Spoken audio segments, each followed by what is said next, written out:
Setelah pisah, mereka mengambil semua harta-harta yang tadinya untuk kepentingan mereka. Saya ditinggal, dimiskinkan.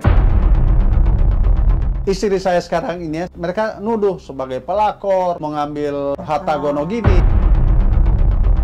Sebetulnya pelakor nggak, Bu, maksudnya? Biar itu jadi rahasia saya dan Bapak. Judul sinetron ini, Duda dan Janda baru menikah, sang janda langsung Dijebloskan anak kandung. dan mantan istri si Duda gitu. Iya. Oh, jadi Mbak di penjara gara-gara Tuduhan pemalsuan. Jadi seolah-olah saya yang paksa Bapak untuk nikah dengan saya, untuk rebut hartanya Bapak. Kami akan laporkan yang membuat istri saya sampai masuk penjara. Bapak tega mau penjarain anak Bapak sendiri gitu, Pak? Iya. Biasa, Assalamualaikum warahmatullahi wabarakatuh. Kembali lagi bersama saya Uya Kuya, atau Surya Utama SIP Sarjana Ilmu Politik Universitas Indonesia di LBU, Lembaga Bantuan Uya. Dan kali ini disiarkan dari saya di sini sudah malam di Pasadena, California, Amerika, dan juga dari studio Jakarta, Selatan Indonesia. Dan sebelum kita mulai, saya pengen minta doa restu buat teman-teman semua bahwa saya insya Allah maju mencalonkan diri menjadi calon anggota DPR RI dari Partai PAN untuk Dapil Jakarta Selatan, Jakarta Pusat, dan WNI yang ada di luar negeri. Dan juga sekaligus minta doa restu buat istri saya yang juga insya Allah maju mencalonkan diri menjadi calon anggota DPRD untuk Dapil Jakarta Selatan untuk Kecamatan Setiabudi, Kebayoran Baru, Kebayoran Lama, Pesanggerahan, dan Cilandak. Oke, ini ada Pak Dale yang waktu beberapa minggu yang lalu muncul di podcast ini juga. Kalau nggak salah Bapak adalah seorang pengusaha yang waktu itu katanya dimiskinkan ya Pak ya? Apa gimana sih? Betul, Pak. Ya, dimiskinkan oleh anak kandung sendiri, anak satu-satunya, Dr. Marlinda, dan bekas istri saya. Mereka rampok semua. Oke. Dan termasuk istri Bapak yang baru ini di penjara ya Pak ya? Di penjara, kemudian dipenjarakan. Nah, itu semua kelihatannya rekayasa. Ya. Oke, kata Bapak ya. Oke, ini ada kita lihat dulu thumbnail yang tayangan yang kemarin ya. Iya. Oke, dan sekarang gimana Pak? Perkembangannya gimana? Bapak belum ngobrol sama anak dan mantan istri apa gimana? Ngomongin baik-baik apa gimana Pak? Iya. Tadi barusan dari kami RUPS untuk perusahaan, tujuan saya adalah bagaimana duduk bersama menyelesaikan masalah secara tenang kekeluargaan. Tapi kelihatannya juga tadi bekas istri saya dan anak datang hadir tapi nggak mau masuk ke ruang kami tempat melakukan RUPS. Mereka hanya di luar, hanya menyuruh pengacaranya, sedangkan pengacara mereka tidak membawa surat surat kuasa, sehingga kami tetap jalankan tadi RUPS karena saya pemegang saham 50% di sana, anak 25 sama istri 25. Oke, ini kan kalau nggak salah ya, Bapak ini dulu membangun perusahaan berapa tahun yang lalu. Pada saat itu Bapak masih menjadi pegawai negeri, betul? Bapak modal Bapak. Terus tapi Bapak karena masih jadi pegawai negeri nggak boleh punya usaha, jadi Bapak pakai nama anak Bapak dan istri Bapak gitu ya. Tapi sekarang tiba-tiba Bapak ditendang, dikeluarkan dari perusahaan. Menurut Bapak gitu kan ya, kalau nggak salah ya? Betul Pak Uya. Jadi saya ditendang, dikeluarkan. Pada saat saya ditendang itu sedang melaksanakan kegiatan untuk di Batam, ya dalam rangka. Oke, waktu itu kalau nggak salah ceritanya gitu kan. Nah, terus tadi RUPS Bapak ketemu anak sama mantan istri, terus gimana ngobrol apa? Saya ketemu, saya bujuk mereka, ya duduk, tapi ya kelihatannya mereka setiap ketemu itu hanya omongan di mulut. Ya. Jadi saya meminta apa yang mereka sampaikan, apa yang mereka tuduhkan, saya minta pembuktiannya, tapi mereka tidak ada pembuktian. Jadi selalu mau diomongan, diperhatikan atau dipercaya omongannya saja. Nah ini kan saya jadi kadang-kadang susah sama ngomong Pak Uya. Jadi kalau kita menghadapi mereka yang emosi tinggi, ini ada foto saya bawa.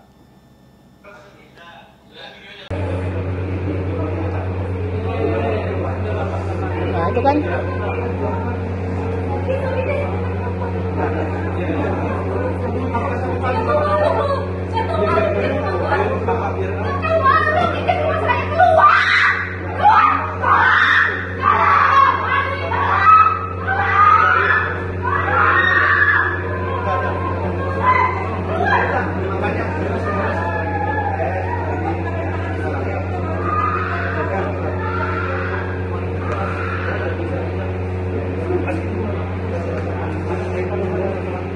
Ini kan penanggung. Ya, jadi tadi, jadi selalu ribut.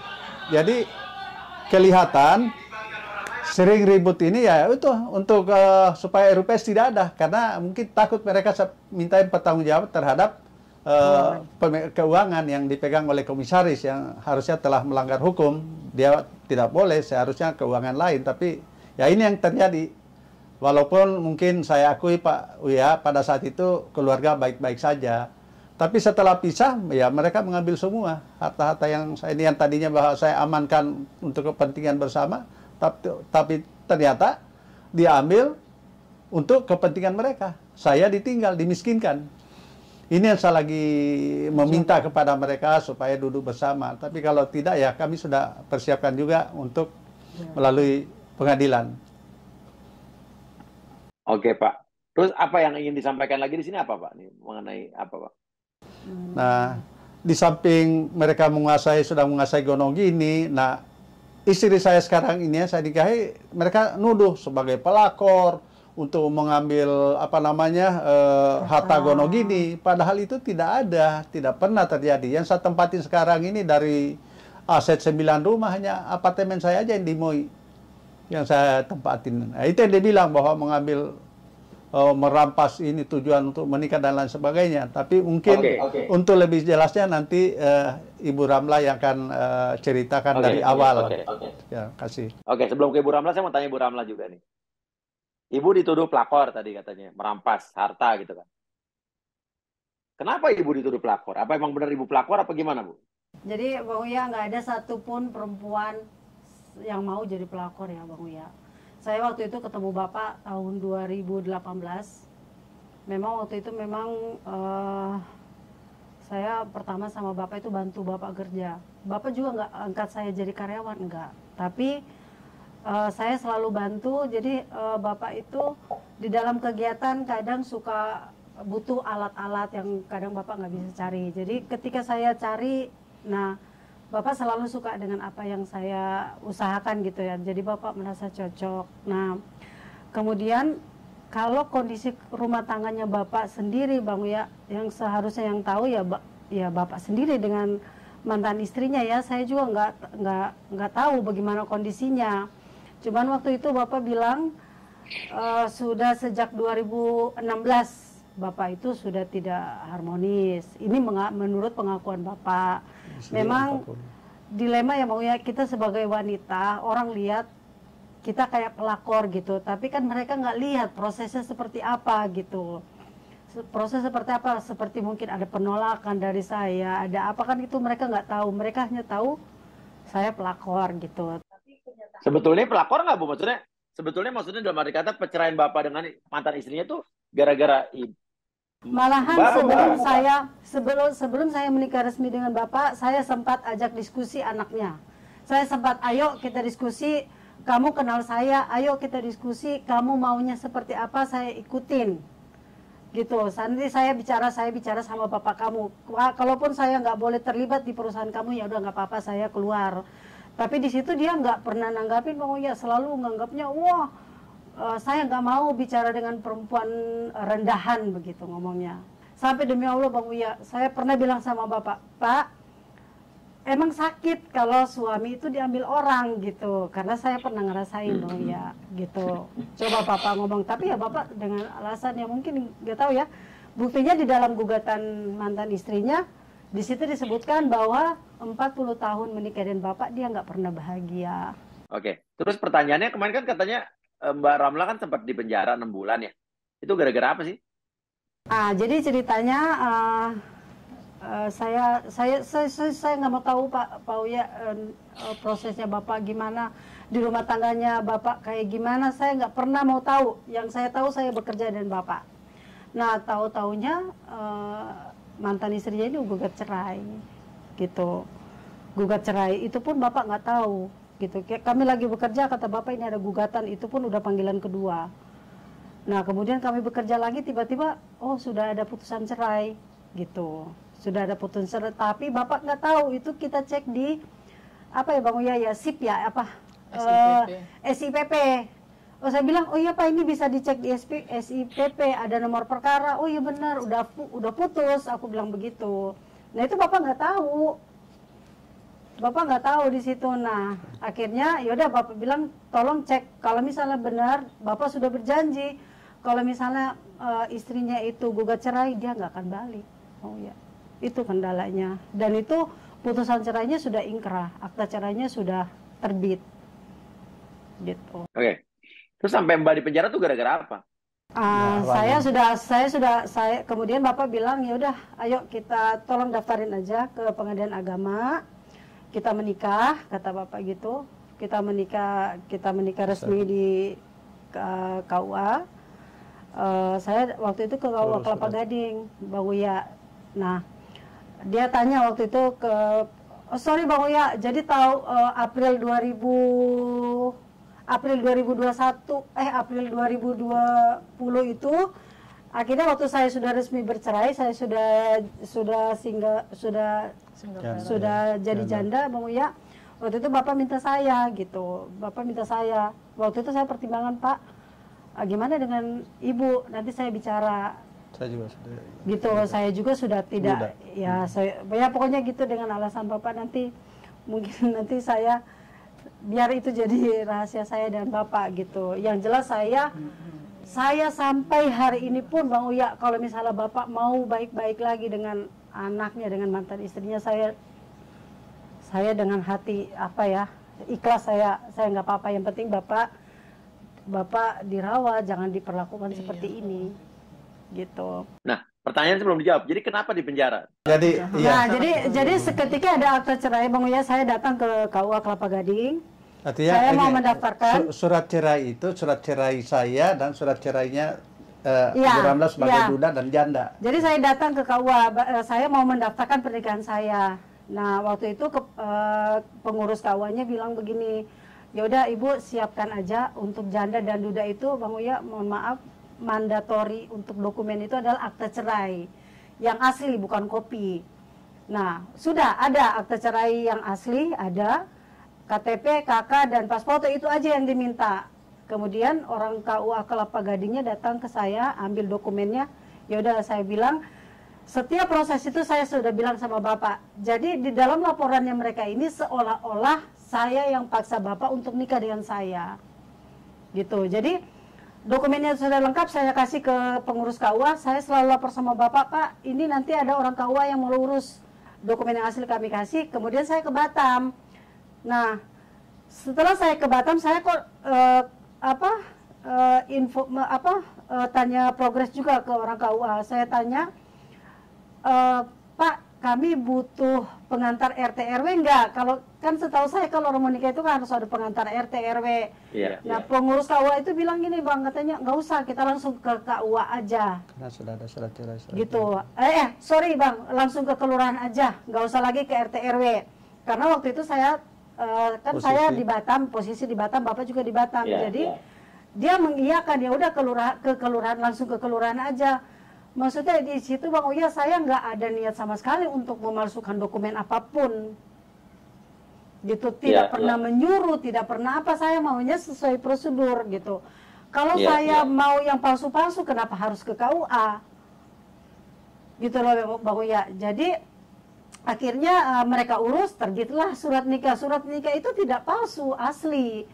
Tapi mereka beritakan di media online seolah-olah saya memalsukan surat nikah untuk rebut hartanya Bapak.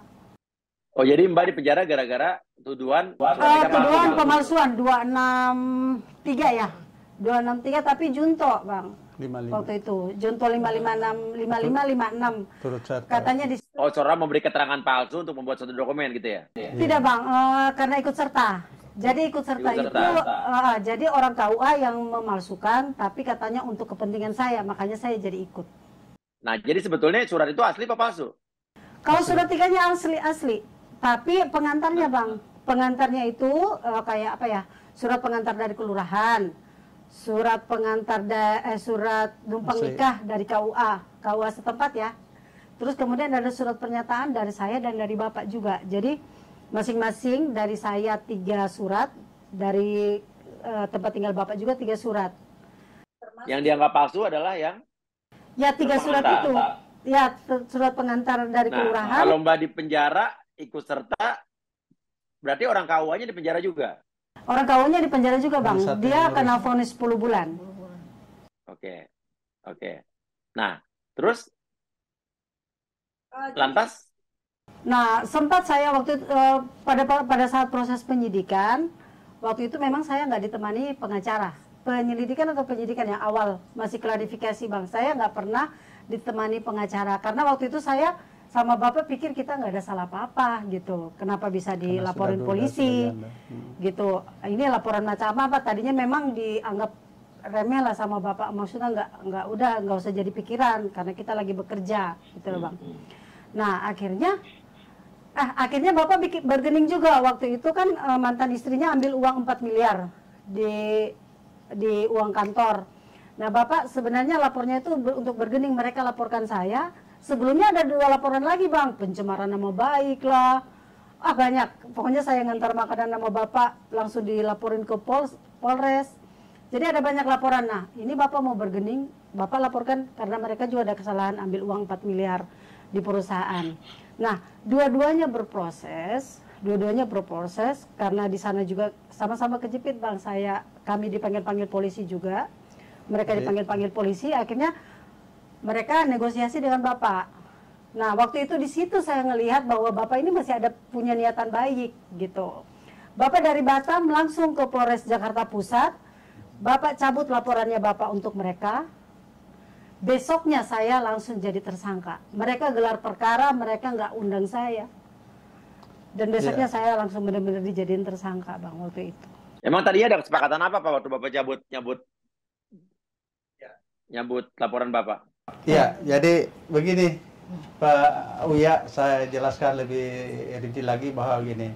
Pada saat Ibu Ramlah dengan saya itu mengajukan ke KUA Kelapa Gading, itu status kami, saya juga sudah duda, dia juga sudah janda.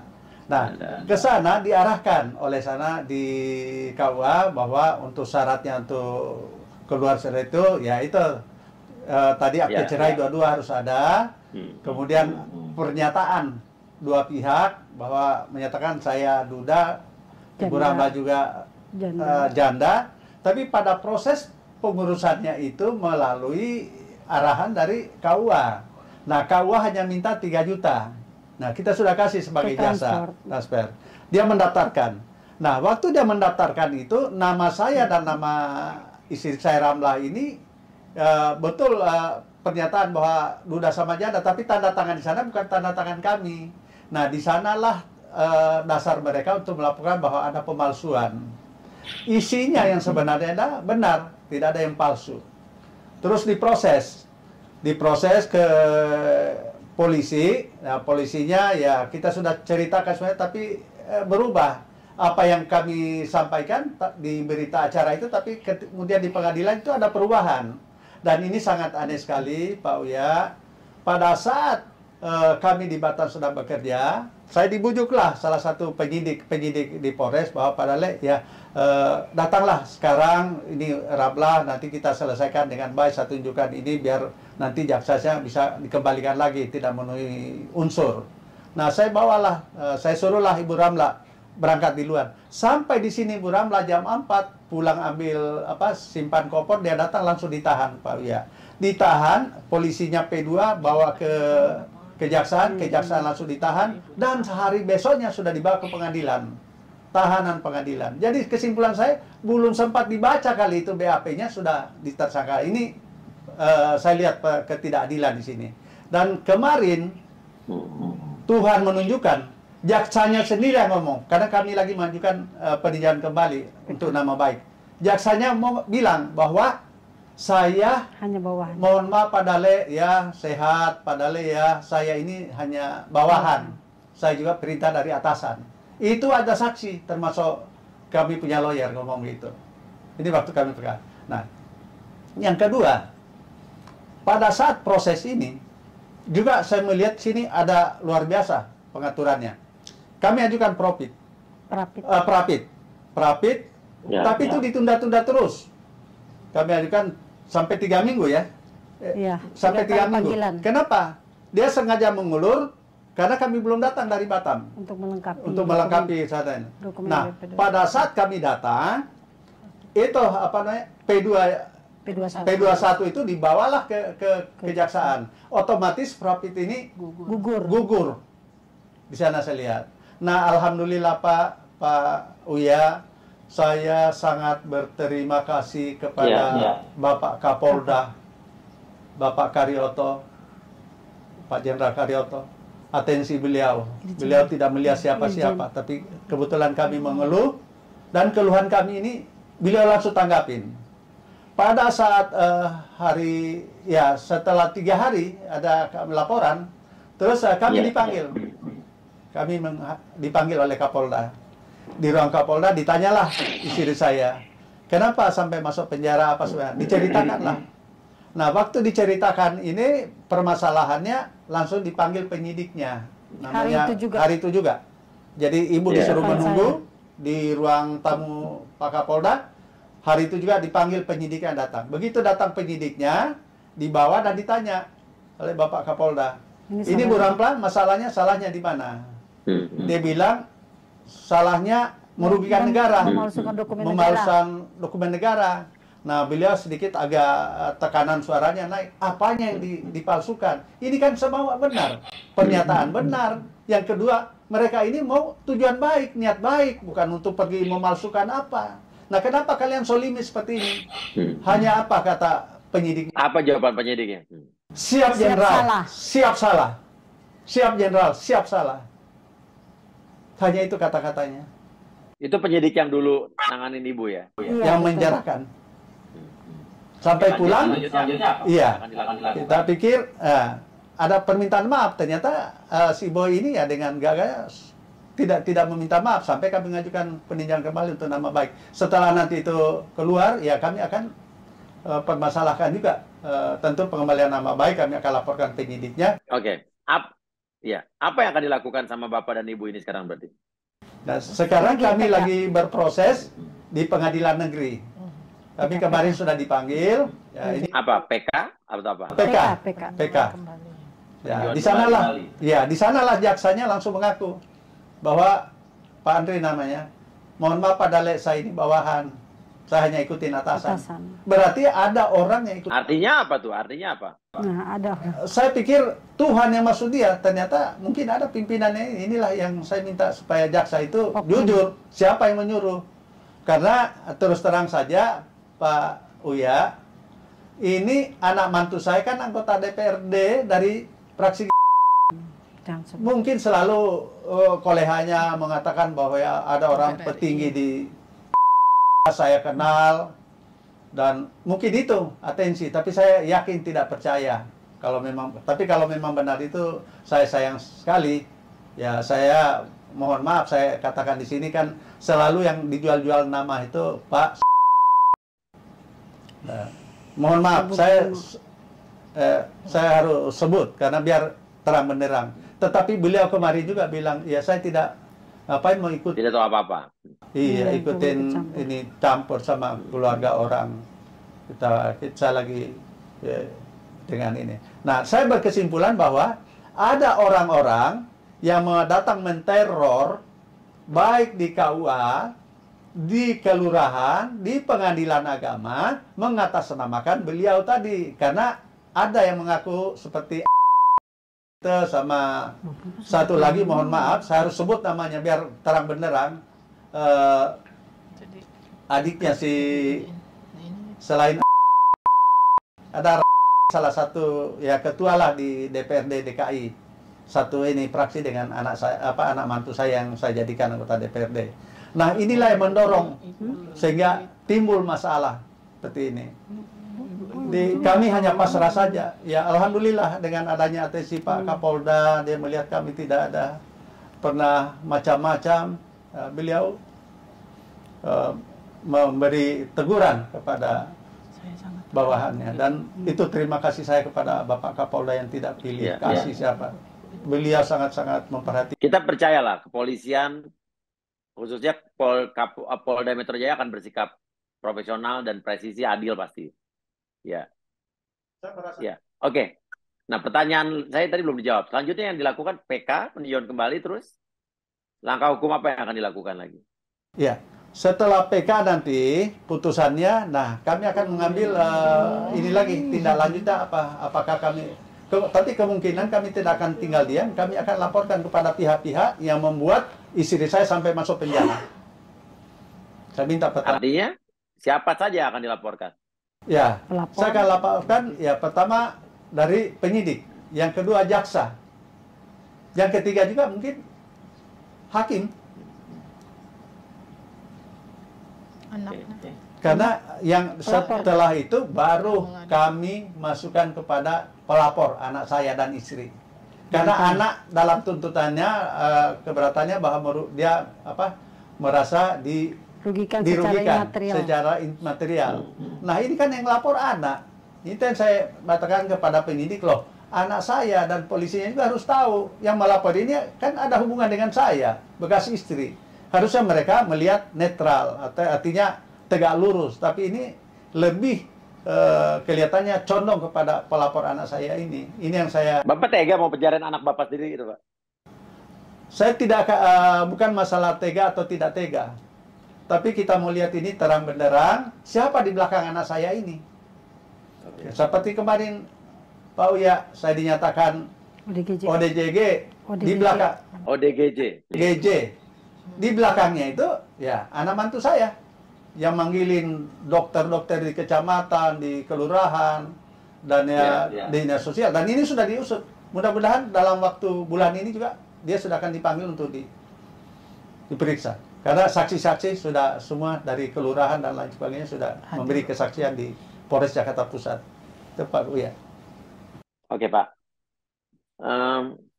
Ini kalau bisa dibilang, saya mau nanya nih. Dulu Ibu di penjara berapa lama selama Bapak menikah, Pak? 6 bulan. Jadi kalau bisa dibilang judul sinetron ini Duda dan Janda Dijebloskan anak kandung. langsung sang janda langsung masuk penjara gitu ya? Iya. Judulnya gitu, Iya. Yang menjarain adalah anak dan mantan istri si Duda gitu. Gitu, Pak, judulnya? Iya. Ya, faktor iri aja untuk gonogini supaya saya tidak dapat termasuk istri. Gara-gara faktor gonogini. Dan ini yang sebelah ada Mbak Novi dan Mbak Aulia ya? Iya. Ani. Ini kuasa hukum siapa nih? Kuasa hukumnya Ibu Romlah apa Pak Dale? Dari Ibu Romlah. Dari Ibu, Farhat Abbas. dari timnya Farhat Abbas. Jadi ya, jadi dari saya sendiri mewakili klien saya ini karena klien saya ini dituduhkan kemarin sempat dituduhkan dikenakan pasal 265 yaitu pasal 263 yaitu pemalsuan dokumen, di mana klien saya sendiri merasa tidak pernah melakukan pemalsuan itu, dan di dalil-dalil di persidangan itu semua sudah dijelaskan, dan hasilnya klien kami ini diputus dengan hukuman 6 bulan penjara karena ikut serta pasal 55. Nah, sementara apa yang dituduhkan itu klien kami sampai saat ini tidak pernah merasa melakukan itu gitu. Nah, oke. Pak Dale dan Bu Ramlah, ada kejanggalan apa lagi yang menurut Bapak dan Ibu Ramlah ini lihat di kasus ini? Ya. Jadi kejanggalan yang kami lihat pada saat saksi baik dari KUA maupun Kelapa Gading maupun yang ada di Cakung itu mengatakan bahwa pada saat pengurusan ini Ibu Ramlah tidak ikut ke sana. Ya, jadi bertentangan dengan BAP. Jadi Bang Uya, jadi Bu Romlah bisa saya jelasin Bang Uya, kan ada salah satu saksi itu namanya Widi, itu admin dari KUA Cakung. Dia tugasnya itu untuk terima-terima berkas orang mau mendaftar menikah. Nah, waktu itu dihadirkan juga di persidangan. Waktu itu ditanya sama Pak Hakim, Pak Widi itu saudara Heru yang orang KUA yang ditetapkan juga tersangka waktu itu. Dia tanya waktu saudara Heru pergi mengantar dokumen itu ke KUA Cakung apa bersama-sama Bu Ramla. Beliau bilang Bang Uya tidak, Bu Ramla tidak ikut. Tapi di BAP-nya di situ dibilang ikut gitu, di BAP polisi dibilang Heru pergi bareng Bu Ramla ke KUA Cakung. Gitu karena kan mereka mau lihat ikut sertanya di mana, Bang. Satu lagi Bang Uya saya mau kasih tahu, waktu Prapit kan kami sempat panggil saksi ahli waktu itu. Waktu itu Pak Jamin Ginting. Yeah. Mungkin Mbak Uya tahu Pak Jamin Ginting. Beliau di situ bersaksi bahwa ini saya infokan lagi Bang Uya, tanggal 16 Agustus 2021 itu surat nikah saya yang sempat diterbitkan itu sudah dibatalkan oleh KUA. Gitu. Itu pertama dia bilang, nah mereka laporkan saya bulan Januari tahun 2022. Nah di situ Pak Jamin Ginting bersaksi bahwa perkara pidana yang dilaporkan itu sudah tidak ada gitu. Anggap aja itu surat nikahnya dibatalkan. Nah kedua mungkin itu dianggapnya malpraktek, maladministrasi. Maladministrasi. Jadi KUA-nya merasa itu maladministrasi maka dibatalkan oleh mereka gitu. Jadi pernikahan kalian berdua itu sudah dibatalkan? Ya untuk dari KUA-nya dibatalkan Bang. Dibatalkan. Ada surat tiga secara negara. Nah, sebenarnya pada saat saya di penjara pun Bapak sudah minta ayo kita daftar kembali biar mereka tahu. Tapi saya bilang Bapak tolong diselesaikan dulu masalah dengan mantan istri dengan anak saya nggak mau. Saya nggak mau diseret-seret dalam perkara ini, saya nggak mau. Gitu. Kalau saya mau Bang Uya hari ini pun saya ajak Bapak, ayo Pak kita datang, tapi enggak gitu. Sampai sekarang saya masih tunda. Gitu karena saya nggak mau kalau Bapak berperkara terus setiap hari Bang Uya, setiap hari. Ya, kita pakai nikah agama sekarang. Sebetulnya ya, kalau saya boleh memberikan saran kepada semua pihak yang terkait di sini, karena sebetulnya kalau kita bisa berpikir dengan hati yang bersih, pikiran yang bersih, harusnya ini bisa diselesaikan secara baik-baik. Karena ini ada hubungan darah antara anak, bapak, orang tua dan anak. Dan saya kadang-kadang bukan kadang-kadang, sedih sebetulnya melihat perkara masalah seperti ini, masalah harta, masalah gonogini, hubungan keluarga, hubungan darah, jadi harus ribut seperti ini. Saya sih pengennya, nggak tahu ya, setelah tayangan ini ada komunikasi dari pihak bapak, pihak anak bapak, pihak mantan istri untuk ketemu, ngobrol baik-baik, karena ya itu menurut saya lebih baik sih. Iya nggak sih Pak? Coba menurut Bapak ada nggak sih keinginan buat ini berakhir dengan baik? Karena biar gimana pun, Bapak masih ada hubungan darah dengan anak Bapak. Iya. Begini Pak Uya, saya kira apa yang Bapak pikirkan itulah yang saya pikirkan juga. Bahwa saya ini ingin baik, bagaimana menyelesaikan masalah yang sudah terjadi. Tetapi permasalahannya di sini ya kadang-kadang juga dikomporin. Ya, dikomporin dari pengacaranya. Tadi waktu kita lagi sudah RUPS, saya sudah dekatin anak saya sampai saya peluk-peluk diam. Tiba-tiba seperti ada kode di sana, berdiri lagi jadi marah, dia marahin sama saya.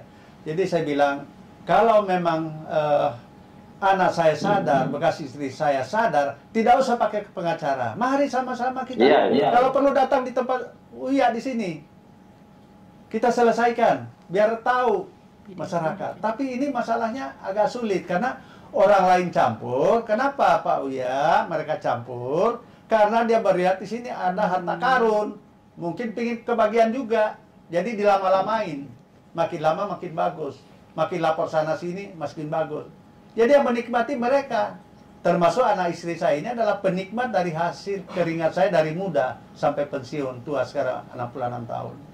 Itu yang saya lihat Pak Uya dalam kasus ini. Sebenarnya sudah lama bisa selesai, andai kata anak saya maupun bekas istri, terus juga anak mantu tidak mengkompor-komporin lagi. Tapi di depan umum dia, saya tidak campur. Padahal dialah sebenarnya pelakunya. Karena dia melihat bahwa harta gonogini ini walaupun itu bukan milik anak saya, kesempatan pada saat itu kami pakai nama anak saya. Nah ini Pak Uya. Jadi satu cara untuk penyelesaian bertemu bertiga. Kalau ya karena kalau saya sendiri Pak, saya di umur saya yang juga belum terlalu tua juga tapi nggak muda juga, saya sudah ada di titik yang harta itu tidak dibawa mati. Jadi apa ya? Saya sendiri saya merasa saya udah nggak mau ngejar harta lagi terlalu banyak. Ya udah jalani hidup, cari duit harus tetap cari duit lah karena untuk kita butuh hidup. Tapi saya juga bukan orang yang ngotot juga gitu. Jadi apa ya? Ya saya pengen, ya setuju tadi Bapak, coba mungkin dibicarakan tanpa pengacara gitu kan, kekeluargaan, gimana baiknya. Saya mau jadi penengah juga mau, saya walaupun nggak usah dikontenin juga nggak apa-apa gitu. Iya, betul. Iya Bang Uya. Tapi kita coba lihat. Tapi tadi kalau masalah hukum yang sudah jalan kayak peninjauan kembali untuk kalau menurut Ibu Ramla tadi Ibu merasa harus dikembalikan nama baiknya itu ya harus jalani bahwa itu kan juga untuk status hukum dan status ya. Ya. Ya udah. Intinya adalah kita tunggu saja nanti kabar selanjutnya bagaimana. Tapi saya juga pengen pertemuan berikutnya kalau saya mesti ketemu Bapak lagi atau saya ketemu anak Bapak atau ketemu mantan istri Bapak, ya semuanya sudah baik gitu kan. Jadi saya juga lega ya. Benar ya ibu-ibu pengacara yang dari sini juga ya? Iya, amin, amin. Amin. Itu harapan saya, Pak Uya. Ya. Terima kasih banyak Pak Uya. Kali Sama-sama. ini yang saya bawa istri saya untuk menyampaikan unek-uneknya. Ya. Dan semoga PK-nya juga berhasil. Nama baik bisa jadi pulih gitu ya kalau memang ibu tidak bersalah. Jadi nama baik ya itu yang perlu ya nama baik untuk saya juga sangat penting. Iya. Iya, betul. Iya kan? Oke, terima kasih ibu-ibu semua yang ada di sini. Bapak terima kasih Pak. Sehat selalu. Ya, mudah-mudahan ada jalan keluar yang terbaik setelah ini. Baik, Amin. Pak Uya. Amin. Saya juga terima kasih Pak Uya. Harapan saya juga saya doakan mudah-mudahan bapaknya yang tercinta di sana yang Sehat. katanya lagi sakit, mudah-mudahan sehat. Ya. Allah menghilangkan seluruh penyakit, Amin. mengangkat penyakitnya dan sehat Amin. kembali Amin. lagi ke Amin. sini. Apalagi Pak Farhat ini kan juga salah satu calon DPR RI. Tentunya secara pribadi kami juga mendukung sebagai warga biasa. Terima kasih Pak. Terima kasih. Siapa? Terima kasih banyak Ibu Ramla, terima kasih ibu-ibu pengacara yang ada di sana. Ya, silakan kasih komentar buat yang lain. Wassalamualaikum warahmatullahi wabarakatuh. Waalaikumsalam warahmatullahi wabarakatuh. Mengapa kau tega melakukan itu? Kau lukai hati